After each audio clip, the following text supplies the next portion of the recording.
Bapa, kami mengucap syukur. Kami sungguh berterima kasih buat penyertaan Tuhan, buat kekuatan yang Tuhan berikan bagi kami. Kami mengucap syukur bahwasannya kami boleh bangun di pagi hari. Itu bukan karena kuat dan gagah kami, itu karena mukjizat yang Tuhan berikan bagi kami. Kami mau bersyukur pagi hari ini Tuhan. Kami mau membawa hati kami, pujian dan penyembahan kami hanya kepada Tuhan saja. Terima kasih ya Bapa.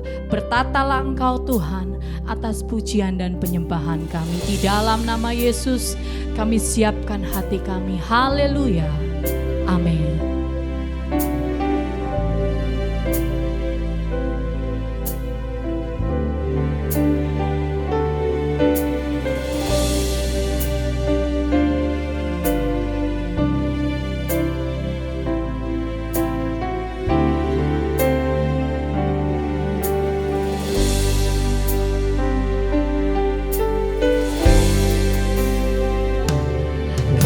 Sungguh indah tiada taranya,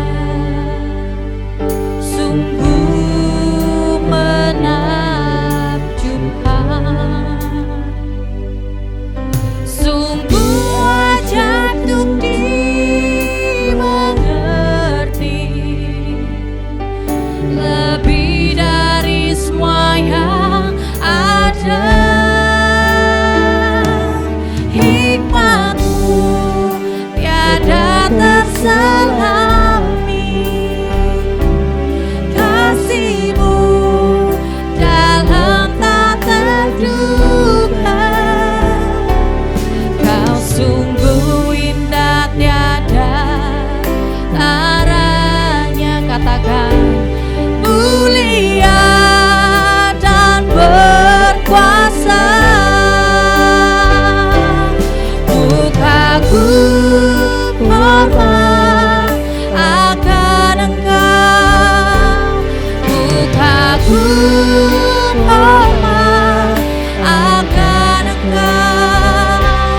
Kau Allah yang layak dipuji, ku kagum akan Engkau.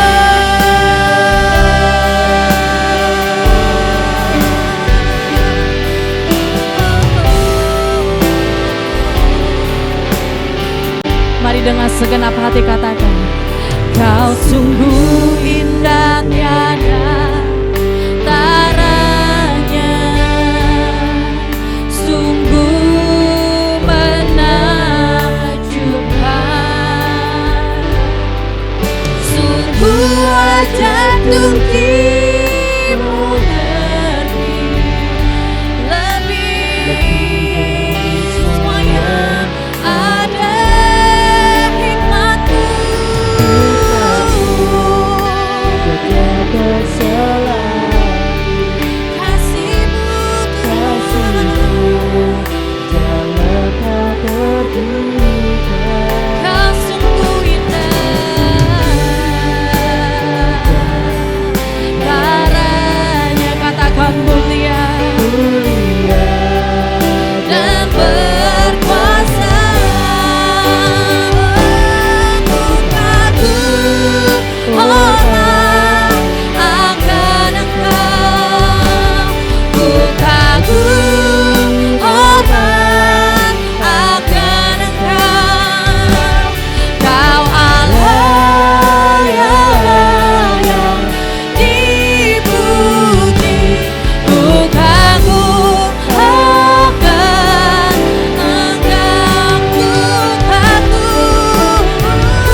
kami, mata kami memandang Engkau Tuhan, sebab Engkau lebih dari segalanya. Sungguh kami terkagum-kagum akan penyertaan Tuhan. Kami terkagum-kagum akan kebaikan Tuhan, akan kasih Tuhan, akan kehadiran Tuhan dalam hidup kami. Kami mau membawa syukur kami kepada Tuhan. Kami mau mengangkat pujian kami dari hati kami. Dengan mulut dan lidah kami mau mengagum-agumkan Engkau Tuhan. Kami mau mengagung-agungkan Engkau sebab Engkau yang layak Bapa. Terima kasih Yesus. Ku kagum hormat akan, yes Lord. Ku kagum hormat akan. Katakan saudara, Kau Allah yang puji. Ku kagum akan. Dengan lembut nyatakan ku kagum hormat akan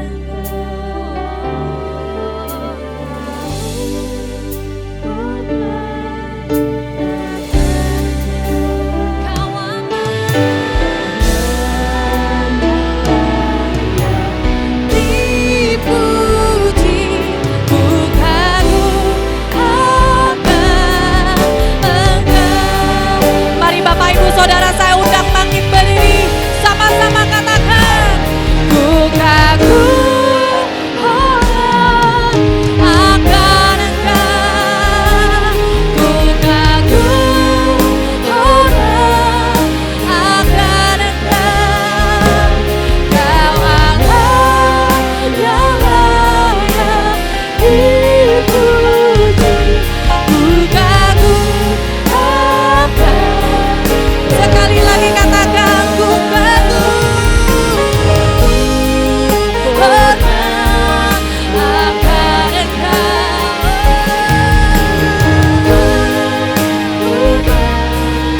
akan Engkau, Kau Allah yang layak dipuji, ku kagum akan Engkau, Kau Allah yang layak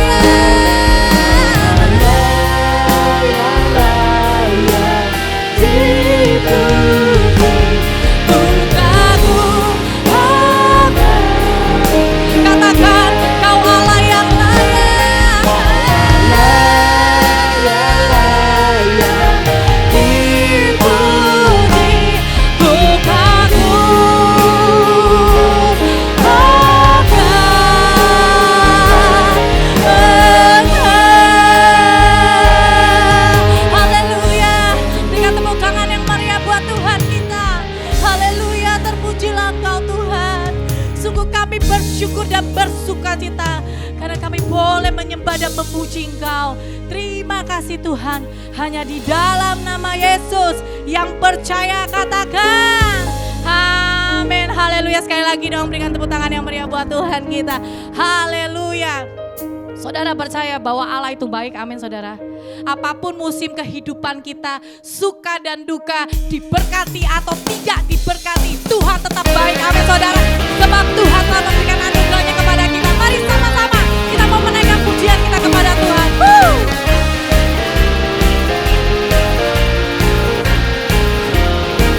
Sama-sama kita mau katakan, Allah itu baik, sungguh baik bagiku, ditunjukkannya kasih setianya, Dia menyediakan.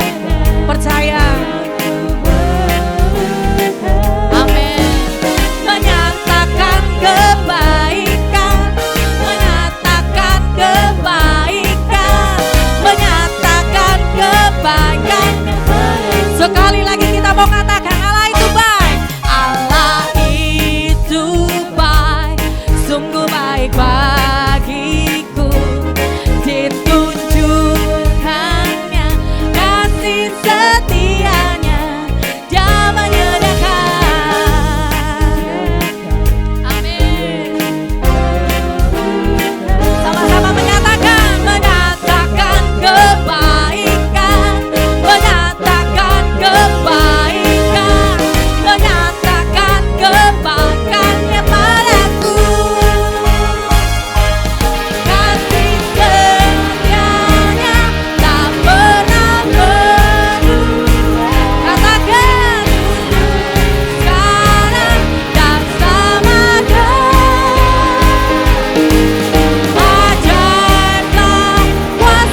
bagiku, ditunjukkannya kasih setianya.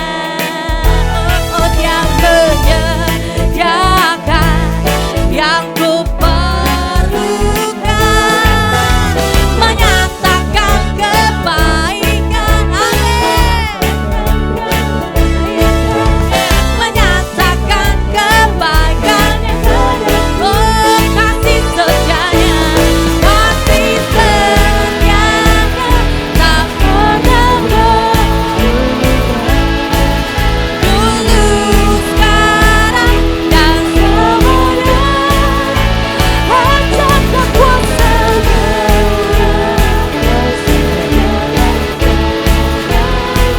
katakan, mari lebih lagi, katakan kasih setianya, kasih setianya tak pernah. Amin. Dulu, sekarang dan selamanya.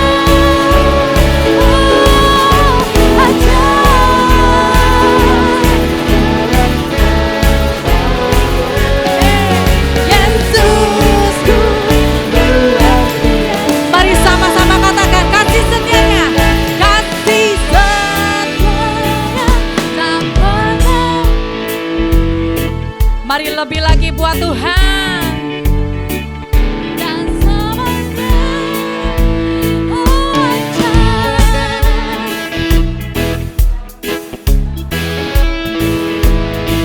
amin. Luar biasa. Mari sama-sama lebih lagi katakan, kasih setianya tak pernah berubah. Dulu, sekarang dan selamanya. Kami percaya sama Tuhan.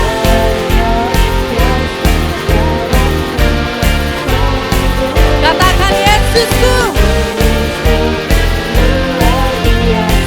katakan Yesusku.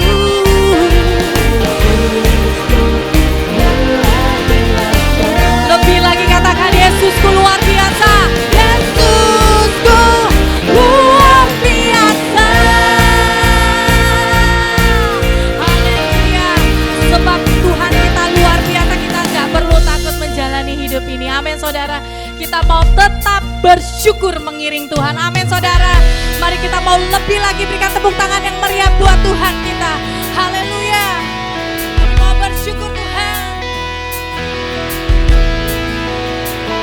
Sama-sama katakan, ku mau selalu bersyukur, sebab cintamu takkan pernah berubah. Hati kami percaya, walau bumi bergoncang, gunung-gunung beranjak, namun kasih setiamu tak pergi dariku.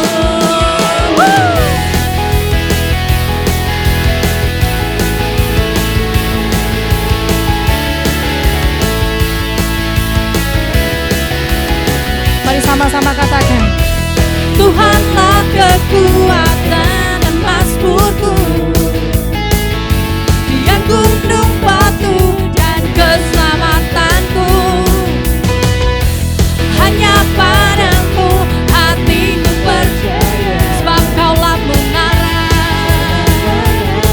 Amin. Mari sama-sama yang mau bersyukur katakan, ku mau selalu bersyukur, sebab cintamu padaku takkan pernah berubah. Hatiku percaya, walau bumi bergoncang, gunung-gunung beranjak, namun kasih setiamu tak pergi dariku.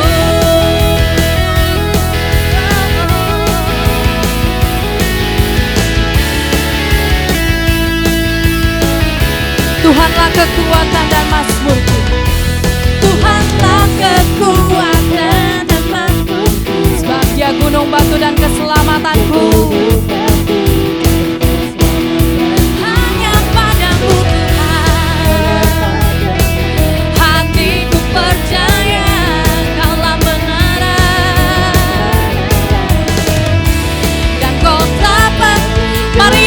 sukacita katakan, ku mau selalu bersyukur, sebab cintamu padaku takkan pernah berubah.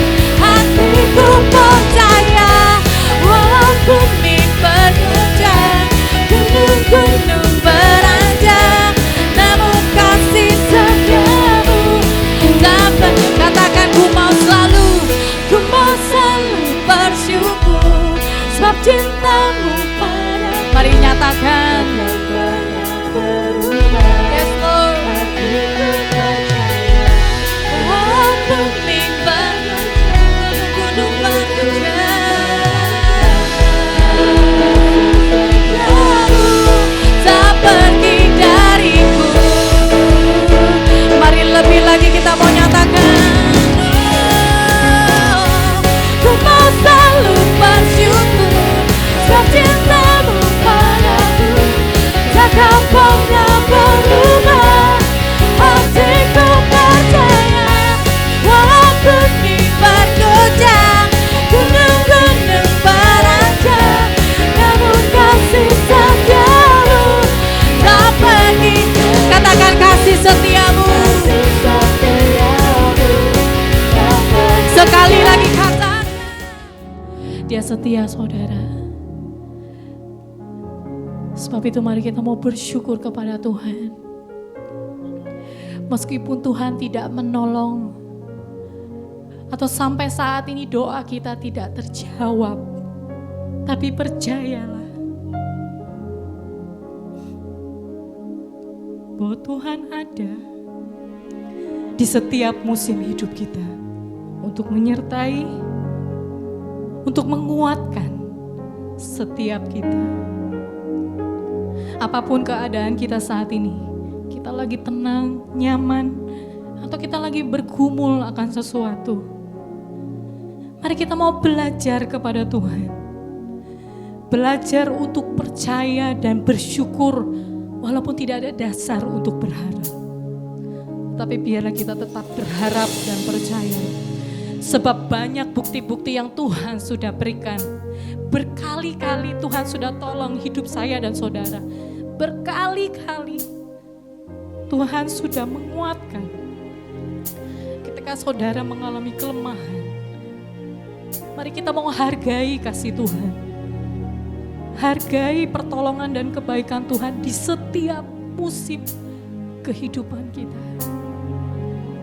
Mari kita mau menaikkan lagu pujian ini. Dengan iman kita mau katakan di hadapan Tuhan.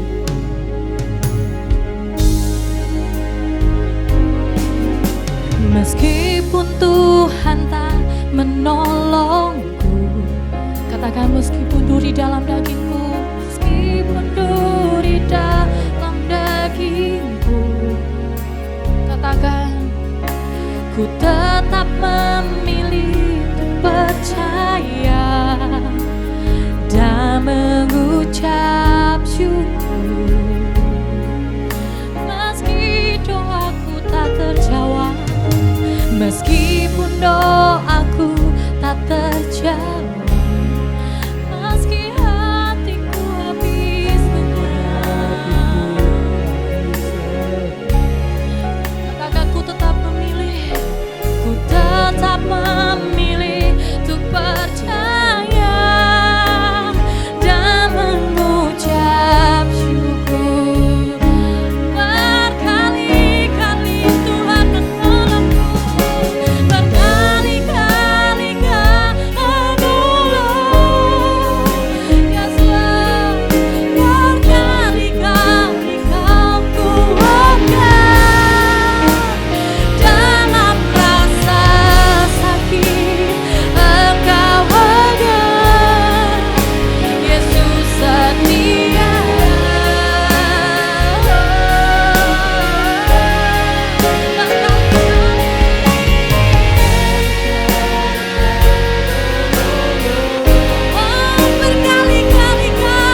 percaya saat ini Engkau pun ada di tengah-tengah kami.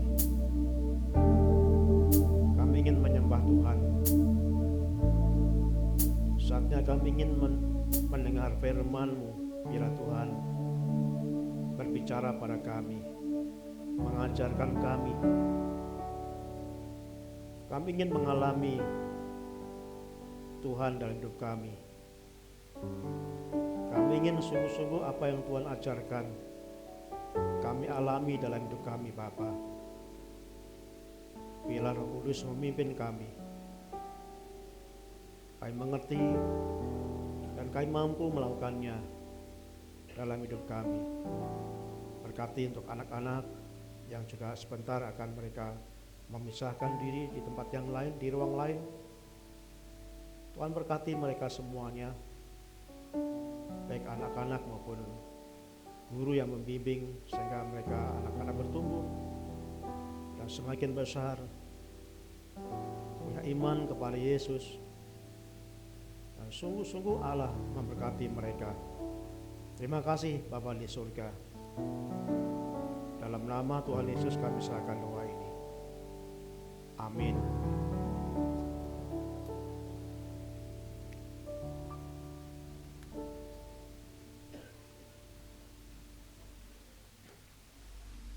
Shalom, Bapak Ibu yang kasih Tuhan, apa kabar? Apa kabar?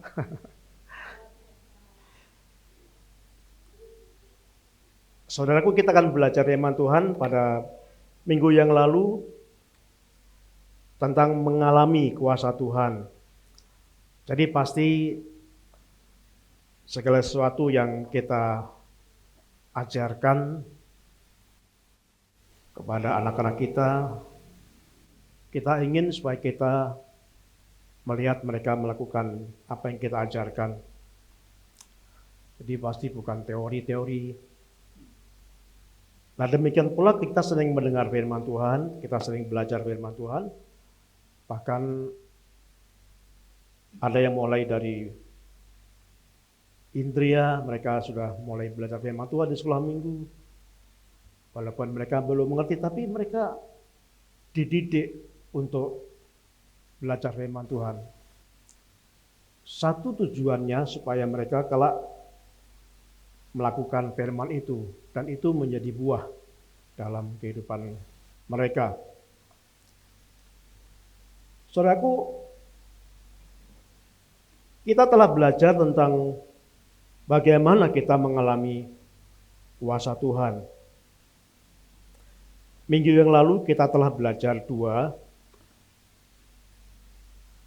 Yang pertama, kita akan mengalami kuasa Tuhan jikalau kita berani hidup terpisah. Terpisah dari apa? Terpisah dari kehidupan yang lama. Terpisah dari pergaulan-pergaulan yang jahat. Kenapa? Karena dalam 1 Korintus pasal 15 ayat 33 dikatakan bahwa pergaulan yang buruk merusak kebiasaan yang baik. Itu sebabnya ada banyak orang tua kecewa. Kenapa? Waktu di rumah anak-anak dididik dengan baik, diajar dengan baik, tapi mereka bertumbuh menjadi anak yang tidak baik. Ternyata selidik punya selidik, mereka punya pergaulan orang-orang yang tidak benar. Jadi pergaulan yang baik yang kita tanamkan dalam keluarga, jikalau kita tidak awasi dengan siapa anak-anak kita bergaul, itu akan dirusak oleh pergaulan-pergaulan yang mereka lakukan di luar. Nah, itulah sebabnya hal yang pertama supaya kita bisa mengalami kuasa Tuhan, kita harus berani memisahkan diri. Memisahkan diri dari perbuatan yang jahat. Memisahkan diri dari kebiasaan-kebiasaan yang jahat. Abraham dipanggil Tuhan dari tempat tinggalnya, dari Ur Kasdim, disuruh keluar dari Urs Kaldim. Kenapa? Karena Urs Kaldim adalah bangsa yang menyembah berhala. Dalam Wahyu 22 ayat 11 dikatakan bahwa Tuhan akan memisahkan orang yang benar dengan orang yang jahat. Ini bukti bahwa sangat banyak orang-orang yang jahat di dunia dibanding dengan orang yang benar. Kenapa? Karena yang dipisahkan itu orang yang benar. Saudaraku, saya mengharapkan kita semua mengalami zaman Tuhan, mengalami firman Tuhan. Jikalau kita yang pertama kita akan berani hidup dipisahkan dari sekalian jahat. Yang kedua kita juga pelajari, kita akan mengalami kuasa Tuhan jikalau kita menyediakan waktu. Ada waktu secara khusus yang kita berikan kepada Tuhan. Anak-anak kita, pasti kita rindu supaya anak-anak datang kepada kita.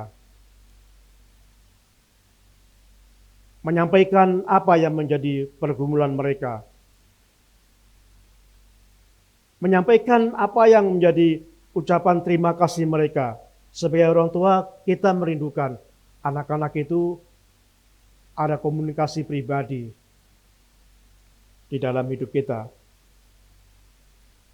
Sama dengan seperti itu, Tuhan ingin kita sebagai anak-anaknya ada waktu khusus.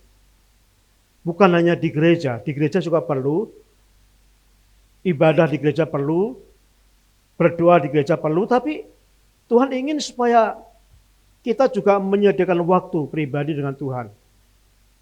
Kita bisa menyembah Tuhan. Kita bisa menyampaikan ucapan terima kasih kepada Tuhan. Kita bisa menyampaikan pergumulan kita kepada Tuhan. Dan itu hanya bisa dilakukan di rumah. Karena waktunya mungkin cukup banyak. Jadi kita ingin supaya sungguh-sungguh memberikan waktu kepada Tuhan. Supaya apa? Supaya kita mengenal, bukan sekedar tahu tentang Tuhan, tapi mengenal Tuhan, yada. Lebih dari sekedar tahu, tapi mengenal, mengalami Tuhan. Dan yang ketiga yang kita akan pelajari hari ini adalah mendengar. Pendengaran kita harus dibersihkan. Kita akan membuka dalam Markus pasal yang ke-7. Markus pasal 7. Ayatnya masih sama dengan minggu yang lalu. Markus pasal 7 ayat 31 sampai 37. Kemudian Yesus meninggalkan pula daerah Tirus dan dengan melalui Sidon ia pergi ke Danau Galilea.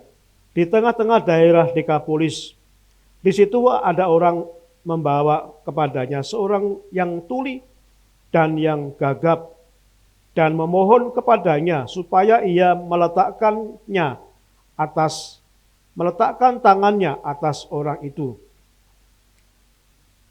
Dan sesudah Yesus memisahkan dia dari orang banyak sehingga mereka sendirian, ia memasukkan jarinya ke telinganya orang itu. Lalu ia meludah dan meraba lidah orang itu. Ayat yang ke-33 ini kita pelajari tentang 5 hal bagaimana kita mengalami kuasa Tuhan. Yang pertama dikatakan dalam ayat 33 bagian A, ia memisahkan dari kejahatan. Dan yang kedua dikatakan di sini adalah supaya bisa sendirian, menyendiri, supaya ada waktu bersama dengan Tuhan. Dan yang ketiga dikatakan ia memasukkan jarinya ke telinga orang itu. Saudaraku yang kasih Tuhan, pada waktu Tuhan menjamah orang yang tuli itu, Tuhan memasukkan jarinya ke telinga orang yang tuli itu. Nah, kita belajar dari sini, kadang-kadang pendengaran kita itu sering banyak mendengarkan perkara-perkara yang tidak benar. Ada banyak sekali bahwa betara hoak yang ada di sekitar kita. Kita sering mendengar hal-hal yang tidak senonoh. Kita selalu bahkan sering mendengar berita-berita yang bohong. Dan rupa-rupanya manusia sangat senang dengan berita-berita yang berbau-bau gosip itu. Saya perhatikan saudaraku banyak sekali berita-berita acara di televisi, itu banyak sekali berita-berita yang tentang gosip acara-acara itu. Dan banyak sekali penggemarnya. Dan itu pasti mempengaruhi kehidupan kita sebagai penonton yang setia. Bersyukur kami nggak melarang, tapi hampir semua anggota keluarga kami tidak pernah nonton televisi, terutama berita-berita yang nggak benar. Kenapa, saudaraku? Lebih baik kita menggunakan telinga kita mendengarkan berita yang baik, yang benar. Kenapa? Karena iman kita timbul dari pendengaran. Di dalam Roma pasal yang ke-17, Rasul Paulus menyebutkan, jadi iman timbul dari pendengaran. Dan pendengaran oleh firman Kristus. Kita bayangkan jikalau telinga kita sering mendengar berita-berita yang bohong. Kita sering mendengar berita-berita yang mengandung kebencian. Kita sering mendengar berita-berita hoak. Kita sering mendengar berita-berita gosip. Kita bayangkan bagaimana iman kita bisa bertumbuh. Karena firman Tuhan berkata bahwa iman timbul dari pendengaran. Bukan sekedar pendengaran, tapi ada kelanjutannya. Pendengaran oleh firman Kristus. Jadi saudara, kalau kita mengisi telinga kita dengan perkara-perkara yang jahat, pasti iman kita nggak bisa tumbuh. Tapi sebaliknya kalau kita banyak mendengar firman Tuhan, banyak mendengar kebenaran, iman kita akan bertumbuh. Karena iman diawali karena mendengar kebenaran, mendengar firman Tuhan. Jadi saudaraku, perbanyaklah mendengar berita-berita benar, perbanyaklah mendengar firman Tuhan, perbanyaklah mendengar kesaksian-kesaksian, dan itu akan membangun iman saya dan saudara. Saudaraku yang kasih Tuhan, kita akan membuka di dalam Yesaya pasal 50. Yesaya 50 ayat yang keempat sampai dengan 5 dikatakan demikian. Tuhan Allah memberikan kepadaku lidah seorang murid, supaya dengan perkataan aku dapat memberi semangat baru kepada orang yang letih lesu. Setiap pagi ia mempertajam pendengaranku untuk mendengar seperti seorang murid. Tuhan Allah telah membuka telingaku dan aku tidak memberontak, tidak berpaling ke belakang. Saudaraku, mari kita akan berdoa supaya Tuhan memberikan kepada kita seperti yang disampaikan Yesaya ini. Kita berdoa supaya Tuhan memberikan kepada kita pendengaran seorang murid. Bukan pendengaran seorang pemberontak, tapi pendengaran seorang murid. Murid itu kalau mendengar apa yang dikatakan gurunya, itu selalu dilakukan. Tetapi seorang pemberontak tidak akan melakukannya. Jadi mari kita berdoa supaya Tuhan berikan saya hati, supaya kami bisa mendengar seperti seorang murid. Bapak Ibu, saudaraku yang dikasihi Tuhan, kalau kita melihat ada seorang tokoh yang sangat terkenal, itu namanya Sokrates, seorang filsuf Yunani kuno. Dia menuliskan ada 3 saringan yang harus kita pasang di telinga kita. Yang pertama, apakah berita itu benar? Yang kedua, apakah berita yang kita dengar itu baik. Yang ketiga, apakah berita yang kita dengar itu bermanfaat? Itu saringan yang harus kita pasang dalam telinga kita. Jangan kita mau mendengar semuanya. Jangan kita buka telinga untuk mendengar hal-hal yang jahat, hal-hal kebencian. Jangan kita mau mendengar berita-berita gosip, hoak itu, tetapi kita akan saring yang kita dengar. Apakah berita itu benar? Apakah itu berita itu baik? Apakah berita itu bermanfaat?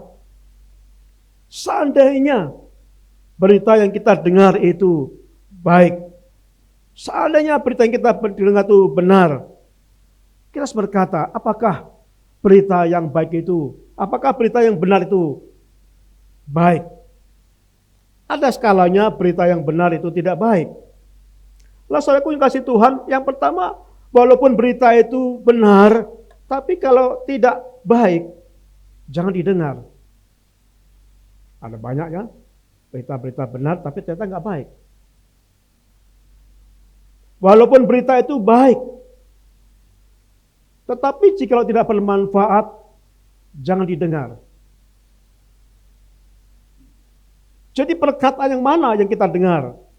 Perkataan yang kita terdengar adalah perkataan yang benar, yang baik, dan bermanfaat. Saudaraku yang kasih Tuhan, Sokrates mengajarkan pasang telinga kita. Pasang itu menjadi saringan telinga kita. Jangan mendengar semua berita di dunia ini. Jangan mendengar semua berita yang ada dimanapun. Tapi kita saring. Yang kita dengar adalah berita yang benar, berita yang baik, dan juga berita yang bermanfaat. Itu akan membangun. Itu akan menyehatkan telinga kita. Itu akan membuat iman kita semakin kuat. Dan itu akan membuat kita semakin rindu untuk mendengarkan Tuhan dalam hidup kita. Di dalam Yesaya tadi dikatakan, ya Tuhan, berikan kami pendengaran seorang murid. Mari kita akan belajar untuk memiliki pendengaran seorang murid. Bapak Ibu yang kasih Tuhan, yang keempat, bagaimana kita mengalami zaman Tuhan? Yang keempat dikatakan di dalam ayat yang ke-33 tadi, bagian seterusnya, dan sesudah Yesus memisahkan diri dari orang banyak, sehingga mereka sendirian, ia memasukkan jarinya ke telinga itu. Ayat selanjutnya, lalu ia meludah. Saudaraku yang kasih Tuhan, kita melihat bagaimana pada waktu Tuhan menjamah orang itu, Tuhan memisahkan orang itu, Tuhan memasukkan telinganya pada orang yang tuli itu, dan yang berikutnya Tuhan meludah. Ketika saya merenungkan, Yesus itu sadis ya. Ada orang yang sakit, yang butuh pertolongan, dan Yesus meludah di depan orang itu. Kelihatannya tidak manusiawi. Kelihatannya ini ya tidak menyenangkan, jorok. Tapi yang dilakukan Yesus ada manfaatnya, ada tujuannya. Apa yang Tuhan ajarkan? Saudaraku, dikatakan bahwa Tuhan ingin mengajarkan kepada kita supaya kita ingin mengalami zaman Tuhan, mengalami kuasa Tuhan. Mari kita akan rendah hati. Tuhan tidak suka orang yang sombong. Tuhan tidak suka orang yang congkak, tetapi Tuhan mengasihi orang-orang yang rendah hati. Saudaraku yang kasih Tuhan, bagaimana ada pengalaman orang-orang yang ditolong Tuhan, yang mengalami kuasa Tuhan, orang-orang yang rendah hati. Satu contoh di dalam Markus pasal yang ke-7 ayat yang ke-24 sampai 30. Bapak Ibu bisa membaca, di sana ada kisah seorang perempuan Siro Venesia. Dia datang kepada Yesus dengan membawa anaknya. Anaknya itu kerasukan setan. Perempuan ini datang kepada Yesus. Mari kita akan belajar di sini. Apa yang dilakukan oleh Tuhan Yesus? Saudaraku, dikatakan Tuhan Yesus berkata dengan perempuan Silo itu, tidak baik memberikan roti kepada anjing. Saudaraku, bagaimana perasaan perempuan itu ketika dia mau datang kepada Yesus supaya anaknya dilepaskan dari kuasa jahat itu. Dan tiba-tiba Tuhan berkata menyamakan perempuan Silo itu seperti anjing. Itu kasar. Yesus berkata tidak baik memberikan roti kepada anjing. Bagaimana seandainya perempuan itu marah? Ya masuk akal, wajar. Disamakan dengan anjing. Tetapi bersyukur perempuan tidak marah. Dia berkata, tidak apa Tuhan, tidak apa Tuhan. Anjing juga suka makan roti remah-remah dari anak-anak. Luar biasa saudaraku, perempuan ini dia berkata, enggak apa-apa Tuhan, enggak apa-apa Tuhan, enggak apa-apa. Anjing juga makan roti dari remah-remah anak-anak. Kita belajar bagaimana perempuan ini mempunyai kerendahan hati. Di hadapan Yesus dia merendahkan hatinya. Dia enggak marah, dia enggak tersinggung. Walaupun dikatakan anjing, tetapi tidak tersinggung sama sekali. Dan akibat itu, saudaraku, mari kita akan melihat di dalam apa yang dilakukan oleh perempuan Silo, apa yang dilakukan Yesus itu dikatakan. Yesus berkata, besar imanmu, hai wanita, sembuhlah anakmu. Wanita ini lulus menghadapi rendah hati di hadapan Tuhan. Sehingga perempuan ini mengalami zaman Tuhan, mengalami kuasa Tuhan. Saudaraku, Tuhan gak suka dengan orang yang sombong, orang yang mengandalkan kekuatan sendiri, orang yang merasa mampu. Tetapi Tuhan ingin supaya kita merendahkan hati di hadapan Tuhan, supaya kita rendah hati di hadapan Tuhan, supaya Tuhan memberikan kuasanya kepada kita. Ada pengalaman lain, contoh lain di dalam firman Tuhan. Contohnya adalah seorang prajurit, seorang panglima perang, bahkan seorang jenderal, seorang petinggi yang bernama Naaman. Dia orang Aram. Dia mengalami sakit kusta yang sudah lama. Kemudian dia datang dan dia disuruh. Ada berita bahwa di Israel ada seorang nabi yang bisa menyembuhkan segala penyakit. Saudaraku, lalu Naaman ini menyampaikan kepada rajanya supaya menulis surat kepada pimpinan Raja Israel. Mengirim Naaman supaya disembuhkan di Israel itu. Lalu Naaman pergi diantar oleh prajurit-prajurit yang cukup banyak diantar menuju ke Israel. Dan akhirnya bertemulah dengan seorang nabi yang bernama Elisa. Saudara, kita akan melihat bagaimana pada waktu Naaman sampai di rumah Elisa. Ternyata Elisa enggak mau menemui. Elisa ada dalam rumahnya tapi tidak mau menemuinya.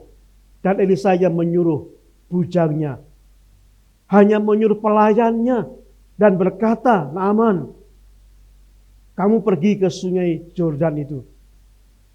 Kau mandi 7 kali di sungai itu, kamu akan sembuh. Saudara, bagaimana perasaan Naaman? Dia seorang panglima perang, perwira tinggi, dan dia mendapat surat dari rajanya. Dia tamu terhormat, dia tamu dari luar negeri yang semestinya disambut dengan baik. Ya paling tidak ada tarian yang menyambutnya, paling enggak ada pasukan musik yang menyambutnya. Ada selamat datang tuanku, apa kabar tuanku, paling enggak itu. Tapi tidak. Elisa nggak mau menemui, yang menemui hanya bujangnya, hanya pelayannya. Dan disuruh mandi di sungai bagaimana? Seorang perwira. Apa kata dunia? Jika seorang perwira yang terhormat di negaranya, tiba-tiba mandi di sungai. Saudaraku, Naaman awalnya marah. Dia nggak mau. Dia merasa terhina. Dia seorang panglima tinggi. Dia seorang perwira tinggi. Dia seorang pimpinan. Dia seorang panglima perang yang sangat tangguh dan disegani banyak orang. Dia selalu banyak menang perang di mana-mana. Tetapi dia lagi disambut oleh seorang budak. Dan disuruh mandi di sungai. Dia marah. Saya percaya kalau Naaman marah dan lalu pulang, Naaman tidak mengalami kuasa Tuhan. Tetapi kita melihat, kita bersyukur di dalam 2 Raja-Raja pasal 5 ayat 1 sampai 15 dijelaskan. Pada waktu itu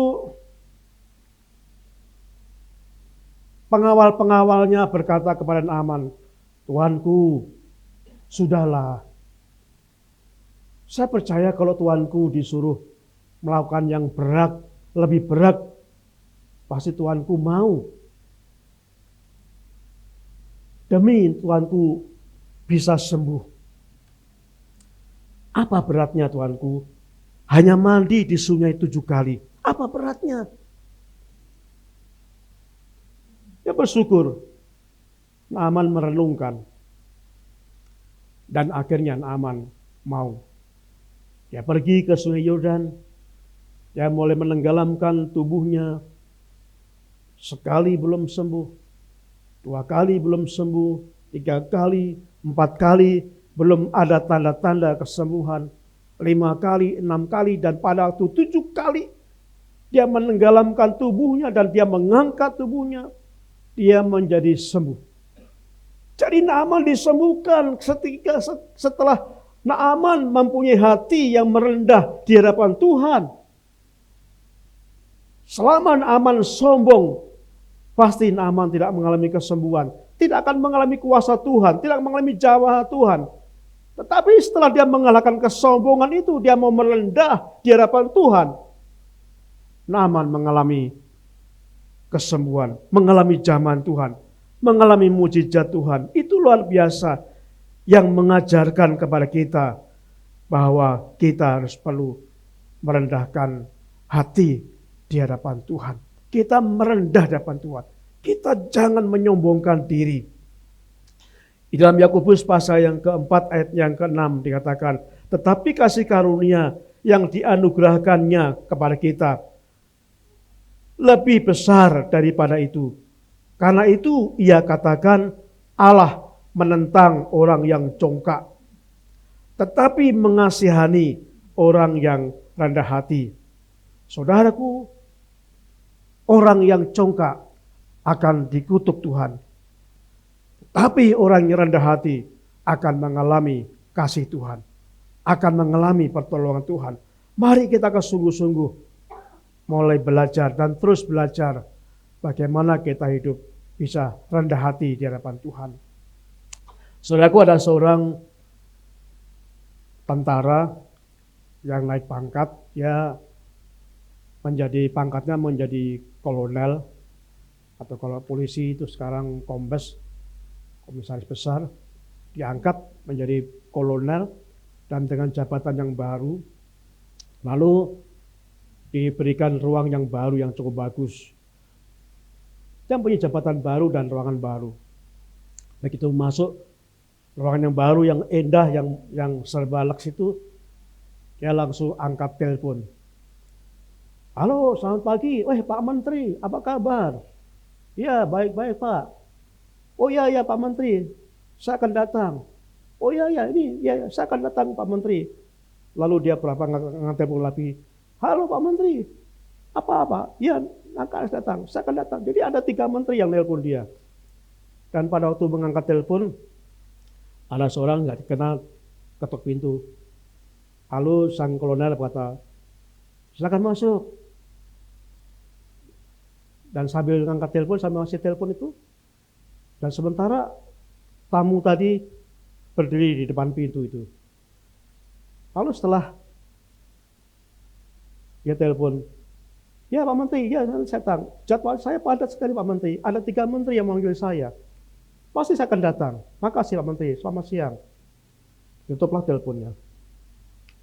Lalu sang kolonel berkata pada tamu tadi, kamu tahu kan, tadi yang telepon 3 menteri telepon saya semuanya. Saya sangat sibuk.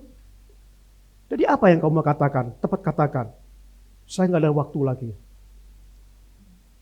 Orang tadi dengan terbata-bata, dengan sangat ketakutan. Oh maaf Pak. Saya orang biasa. Saya hanya petugas telepon Pak.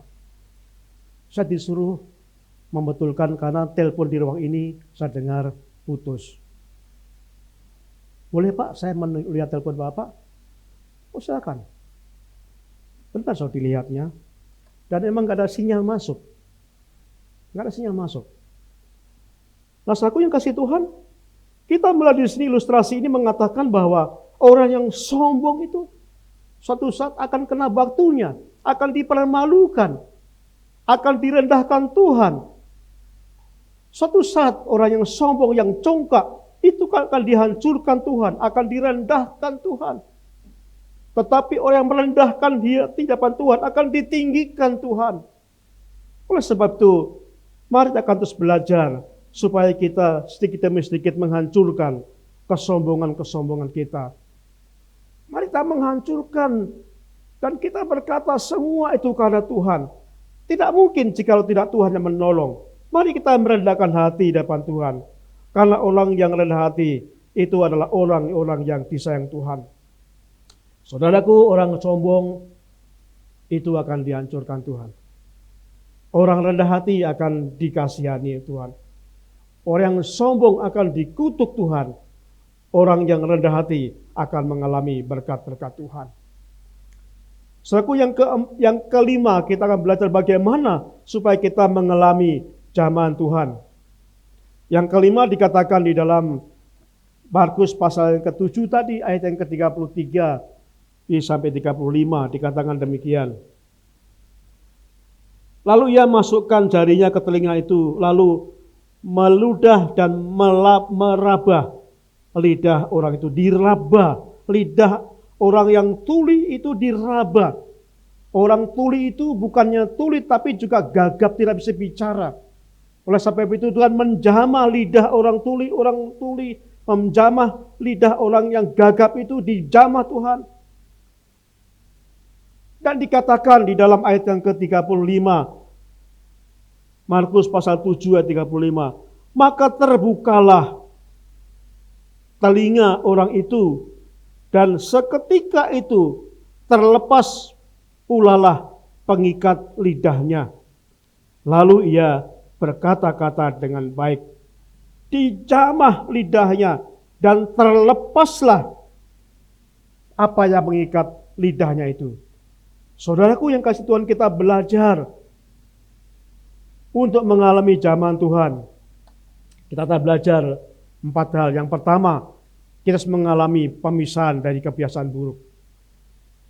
Mengalami pemisahan dengan kebiasaan buruk.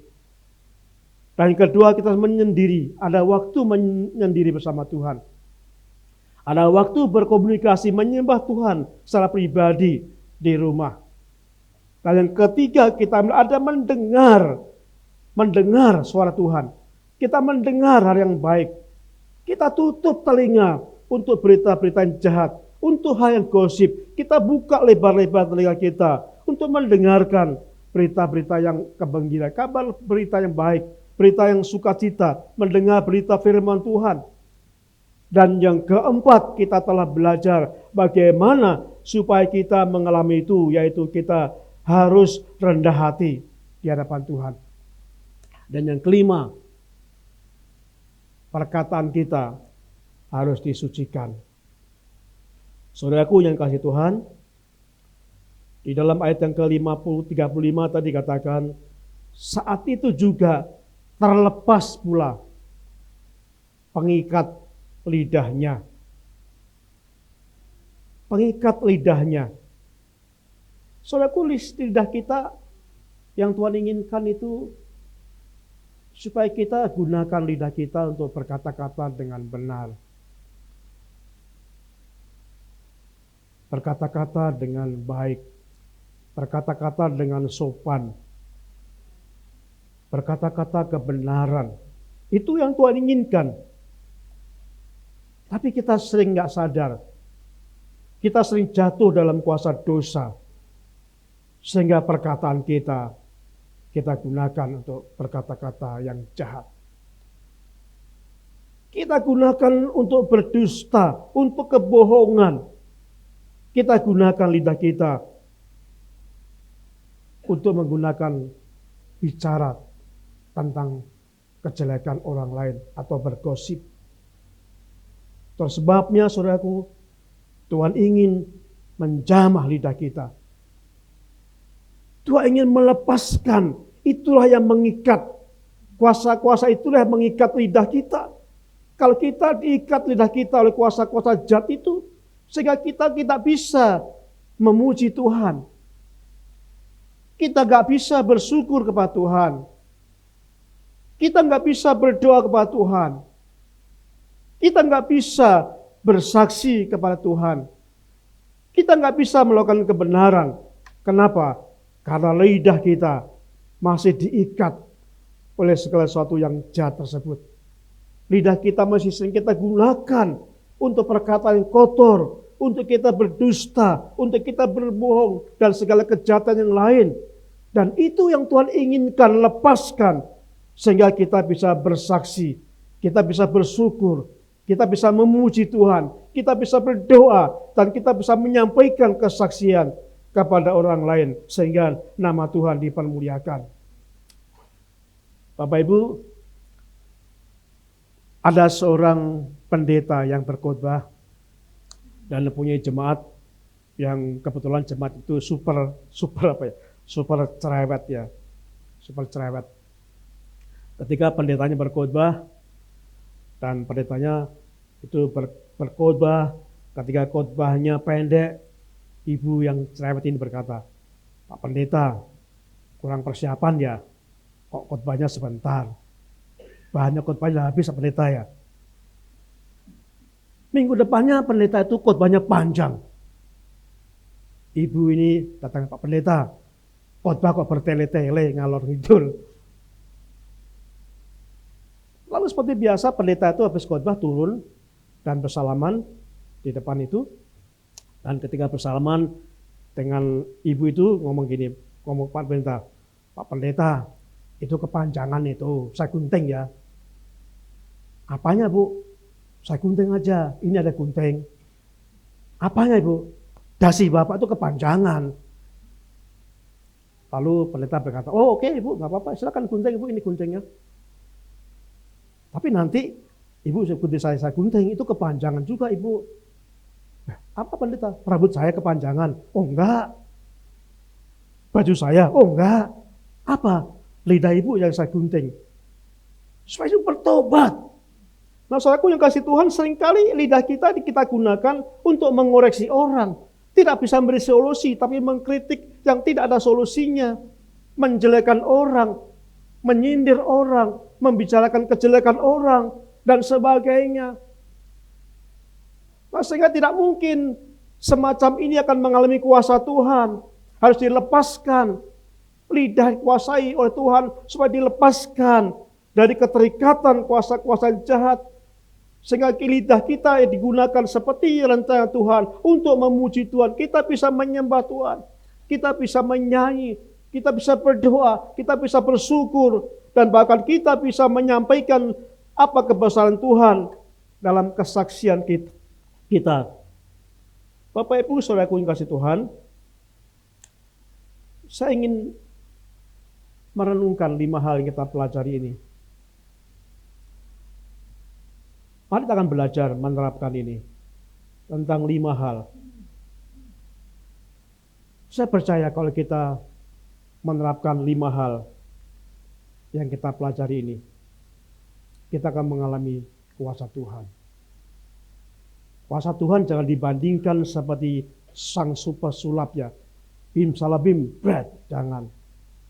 Tapi butuh waktu. Butuh cara Tuhan. Butuh waktu Tuhan. Jadi butuh waktu, tapi percaya kita akan mengalami kuasa Tuhan. Ada berkata, Pak, saya sudah melakukan ini, tapi kok masih ya Pak? Masih sakit. Masih susah hidup saya. Banyak orang, saudaraku, mengalami kuasa Tuhan itu seperti pesulap ya. Kalau pesulap itu begitu bim salabim langsung berubah. Bukan, saudara. Tuhan bukan pesulap, tapi Tuhan ingin mendidik kita, mengajarkan kita, akan mengubah dulu. Itu sebabnya kita pasti akan mengalami kuasa Tuhan jika kita melakukan 5 hal tersebut. Yang pertama, mari kita selalu memisahkan diri dari lingkungan yang jahat, dari kegiatan-kegiatan yang jahat, dari perbuatan-perbuatan yang jahat. Kita harus berani memisahkan diri dari sesuatu yang jahat itu. Yang kedua, sediakan waktu untuk saudara mengalami pertemuan pribadi dengan Tuhan. Untuk akrab dengan Tuhan. Untuk menyembah Tuhan. Untuk bersyukur pada Tuhan. Untuk mendengar suara Tuhan. Supaya kita diberikan pendengaran seorang murid. Mendengar firman untuk dilakukan. Bukan mendengar lalu tidak menerapkan. Dan yang keempat, mari kita akan rendah hati. Bukan yang sombong. Merendahkan hati di hadapan Tuhan. Orang yang rendah hati akan ditinggikan Tuhan. Tapi orang yang congkak akan direndahkan Tuhan. Bahkan akan dihancurkan Tuhan. Dan yang kelima adalah, mari kita akan berkata dengan perkataan-perkataan yang benar. Perkataan-perkataan yang mengandung berkat. Buangkan segala perkataan yang kotor, yang jahat, segala kebohongan. Karena itu Tuhan tidak suka. Ialah 5 hal yang kita pelajari pada hari ini dan kemarin minggu yang lalu akan membuat kita mengalami Tuhan. Mari mengalami Tuhan. Mari mengalami firman Tuhan. Itu terjadi. Itu kebenaran. Tapi butuh waktu, butuh proses. Mari kita diproses Tuhan. Pasti apa yang disampaikan Tuhan pada hari ini akan terlaksana, akan kita alami dalam kehidupan Tuhan. Kita akan mengalami janji Tuhan. Karena Tuhan tidak pernah bohong. Dia adalah iya dan amin. Mari berdoa. Bapa di surga, kami bersyukur untuk firman-Mu pada hari ini. Kami serahkan Tuhan, kami rindu Tuhan mengalami janji Tuhan. Kami rindu mengalami firman Tuhan. Karena firman-Mu adalah iya dan amin. Firman-Mu adalah kebenaran. Dan Engkau Tuhan Yesus adalah kebenaran. Kami percaya Tuhan. Kami mau belajar. Ampuni kami Bapa jikalau pengertian kami mengalami Tuhan seperti seorang pesulap langsung mengalami itu. Tuhan punya cara. Tuhan punya waktu. Biarlah Tuhan memproses kami. Biarlah kami mau belajar di proses Tuhan. Selalu kami mau bersedia di proses Tuhan. Dibentuk Tuhan. Sampai kita benar-benar mengalami janji-janji Tuhan. Mengalami kuasa Tuhan dalam hidup kami. Terima kasih Bapa di surga. Terima kasih Tuhan Yesus. Terima kasih. Jadikan kami bejana-Mu. Bentuk kami, isi kami Tuhan. Jamah kami. Supaya kami berani dipisahkan dari kejahatan. Supaya kami berani ada waktu sendiri bersama dengan Tuhan.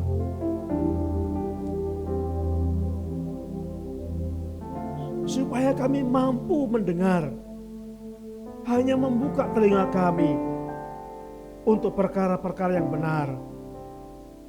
Perkara-perkara yang sungguh-sungguh memuliakan Tuhan. Supaya kami mampu menutup telinga kami dari berita-berita yang jahat, berita hoak, berita gosip. Tolong kami Bapa, supaya kami juga belajar rendah hati. Seperti perempuan Siro Fenisia yang rendah hati di hadapan Tuhan. Seperti Naaman, seorang panglima perang yang terkenal, yang mau rendah hati di hadapan Tuhan. Tolong kami Bapa, supaya kami berani belajar rendah hati di hadapan Tuhan. Supaya kami bisa menghancurkan kesombongan kami. Supaya kami bergantung kepada Tuhan. Biarlah kami juga berani untuk bisa melepaskan lidah kami dari ikatan-ikatan perkataan yang jahat. Tuhan tolong lepaskan kami dari perkataan yang jahat, dari perkataan yang tidak benar, supaya kami bisa memuliakan Tuhan, supaya kami bisa menyembah Tuhan, supaya kami bisa mengucap syukur, supaya kami bisa berdoa, supaya kami bisa bersaksi bagi nama-Mu. Tolong kami Tuhan, bentuk kami.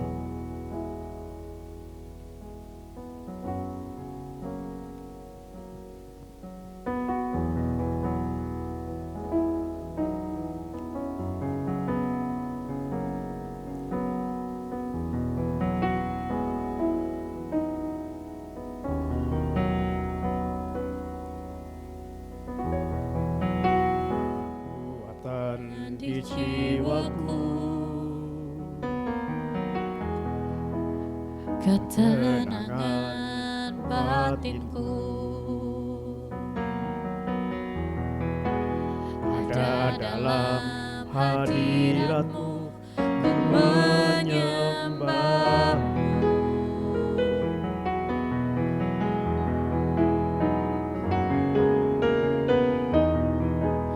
Tersungkurku di kaki-Mu, rasakan hadirat-Mu. Takkan ku melepaskan-Mu, Kau cahaya bagiku, mengiring-Mu seumur hidupku, masuk Dalam rencana-Mu Bapa, pikiran-Mu, kehendak-Mu, ku serahkan padamu. Harapanku hanya di dalam-Mu, bukan teguh bersama-Mu Tuhan. Jadikanku rencana-Mu untuk memuliakan-Mu.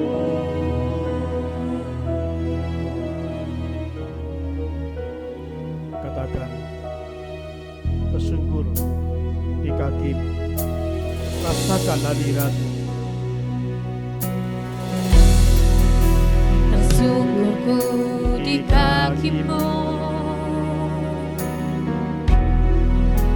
rasakan hadirat-Mu. Takkan ku melepaskan-Mu, Kau cahaya bagiku, mengiring-Mu seumur hidupku, masuk dalam rencana-Mu Bapa,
Silakan saudara berdoa, merespon firman Tuhan yang kita dengar pada pagi hari ini. Ambil komitmen supaya saudara mulai berani memisahkan diri dari kejahatan-kejahatan di dunia ini. Ambil komitmen untuk menyediakan waktu setiap hari untuk bersama dengan Tuhan secara pribadi, untuk berdoa, menyembah Tuhan, untuk mendengar firman Tuhan secara pribadi kepada Tuhan.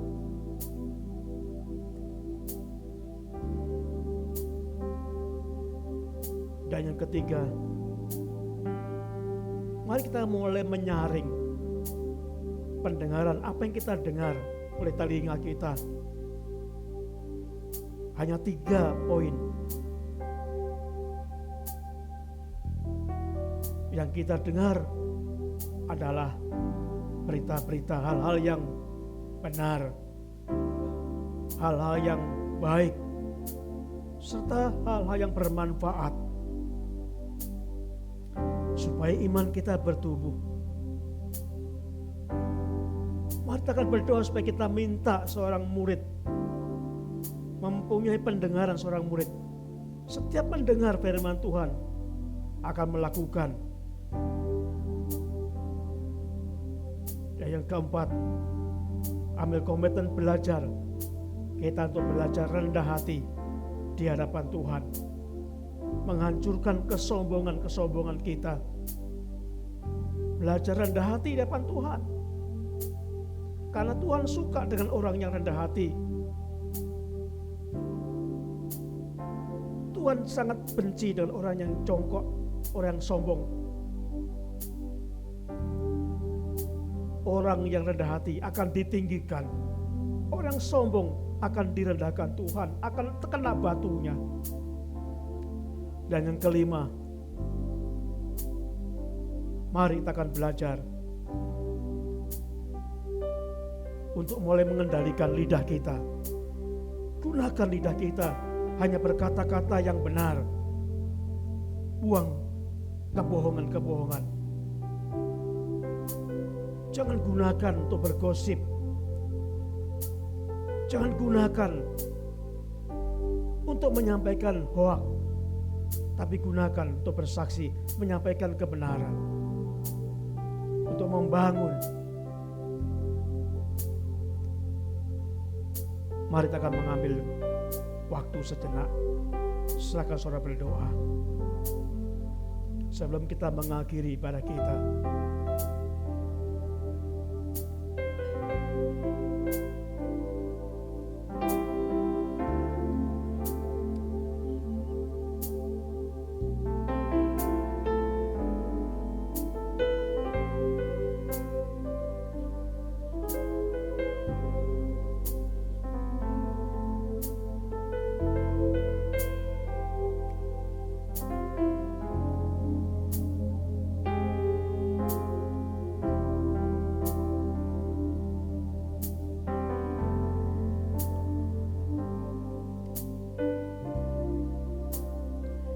Bapa, kami menyerahkan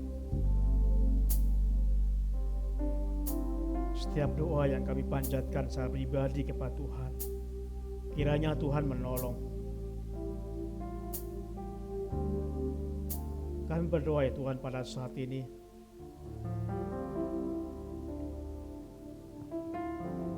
Tuhan memberkati bangsa negara kami. Berkati Tuhan supaya sungguh-sungguh pemerintah baik yang di pusat maupun di daerah-daerah akan terus berfokus untuk kesejahteraan semua lapisan masyarakat. Berkati supaya dapat bertindak adil di dalam memutuskan segala sesuatu. Kami berdoa, memberkati gerejamu ini, berikan pertumbuhan, berikan kuasa-Mu, supaya gerejamu terus memuliakan Tuhan. terus menyampaikan kebenaran-kebenaran Tuhan. Kami berdoa untuk saudara kami yang sakit. Kami menyerahkan Pak Sihaan dalam tangan kuasa-Mu ya Bapa. Engkau memberikan kekuatan, kesanggupan ketika Pak Sian sampai saat ini ya mengalami sakit. Tuhan berikan hati yang sukacita dari Tuhan sendiri. Kami bersyukur Tuhan memulihkan adik kami Sherin, sehingga saat ini bersama dengan kedua orang tuanya ke gereja. Terima kasih Bapa, memberkati, menyempurnakan kesehatan Sherin. Kami juga terus berdoa menyempurnakan kesehatan adik kami yang lain, Jason, juga untuk Sena. Memberkati mereka ya Bapa. Terima kasih, mereka telah Tuhan sembuhkan. Kami berdoa saat ini untuk Erika. Kami bersyukur Tuhan, setelah menjalani kuliah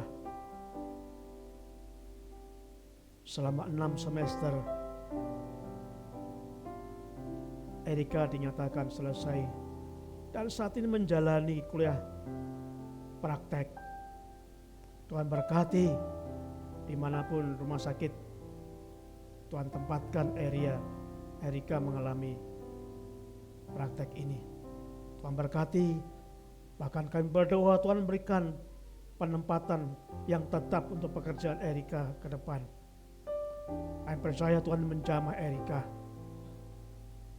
Terima kasih Bapa, semua karena kebaikan Tuhan. Terima kasih Bapa. Saudaraku yang kasih Tuhan, mari berdiri bersama-sama. Kita mengakhiri ibadah kita pada pagi hari ini. Bapak Ibu, saudaraku yang kasih Tuhan, mari kita akan mengakhiri ibadah kita.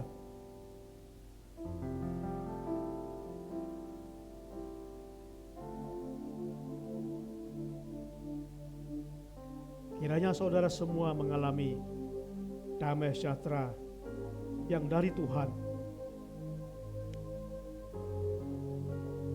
Bagi Dia satu-satunya Allah yang penuh hikmat, oleh Yesus Kristus segala kemuliaan sampai selama-lamanya. Haleluya. Amin.